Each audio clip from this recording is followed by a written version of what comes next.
Artis Pabriks, former Latvian Defence and Foreign Minister. Hello and welcome to TVP World. Good. So there has been an issue that has made some headlines in the global press, including especially in the European Union. Apparently, there are people living in the EU who cannot vote in the elections.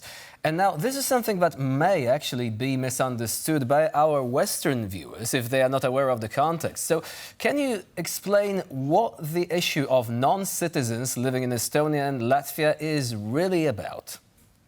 Well, this issue is probably more than 30 years old. And in fact, it's not anymore an actual issue. But if you want to explain me, I once wrote also my doctorate degree on that.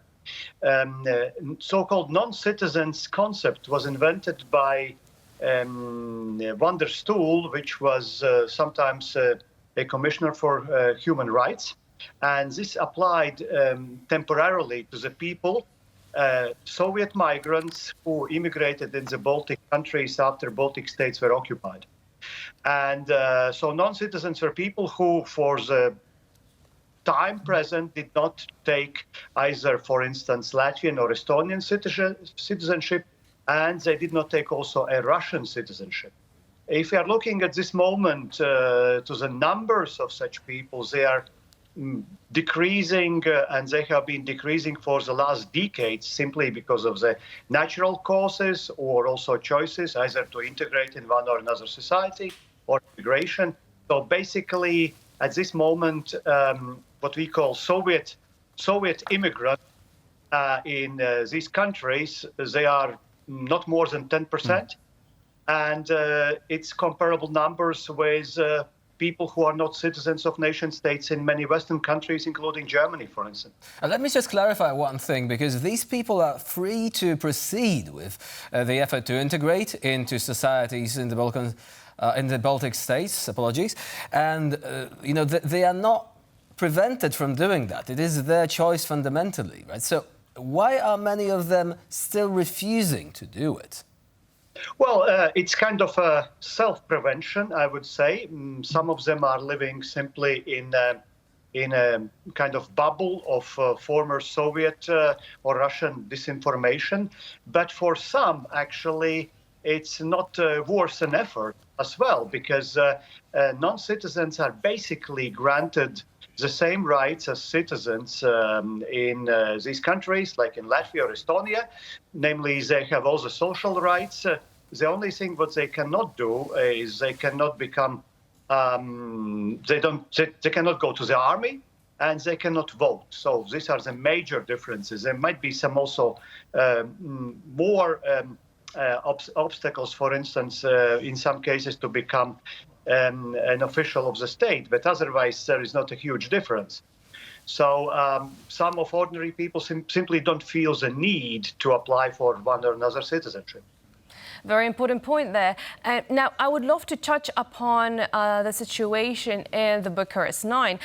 According to some of the reports coming from the Financial Times, now some in the Bucharest 9, in fact, want to expel Hungary, as Hungary allegedly has been blocking the B9 draft. So how would you interpret this, and what would you make out of this? How likely is this move to really happen?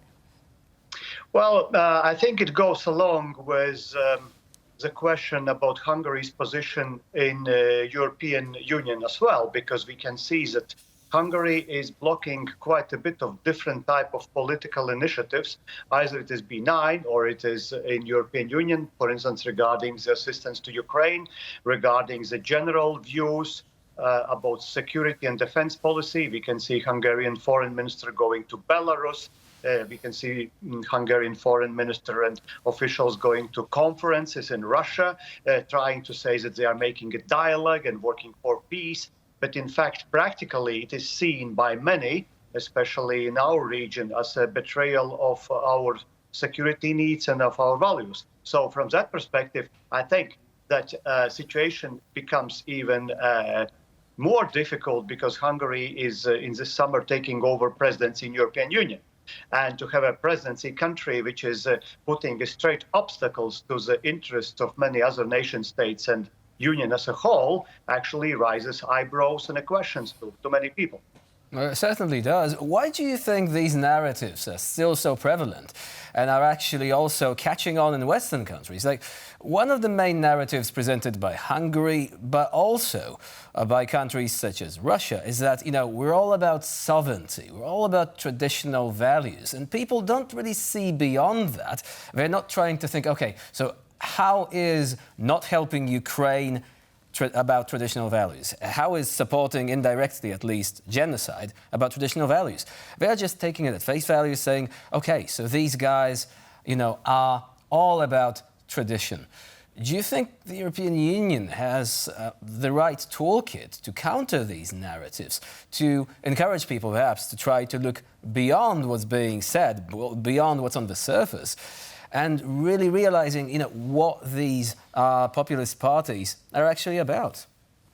Well, we are actually living in extremely difficult times because social media is giving us, on the one hand, a lot of privileges and chances and opportunities. But on the other hand, it is also very much also surface media, which is dividing people in different bubbles. And you very rightly noted also that countries like Russia and other authoritarian states, they're using all types of opportunities actually to fragmentate societies in other countries, so by that weakening them. And it's not only in European Union, for instance, also the issues in Arab world, the issues in the third world countries, if I may say, or describe these countries like this. We as a Western countries, we are losing their stand because information is not there, misinformation is there. And if you want to influence politics in countries, also in European Union, you use all the opportunities, including also, for instance, human rights organizations regarding your own border with Belarus.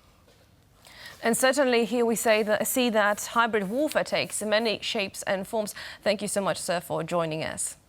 Thank you for calling.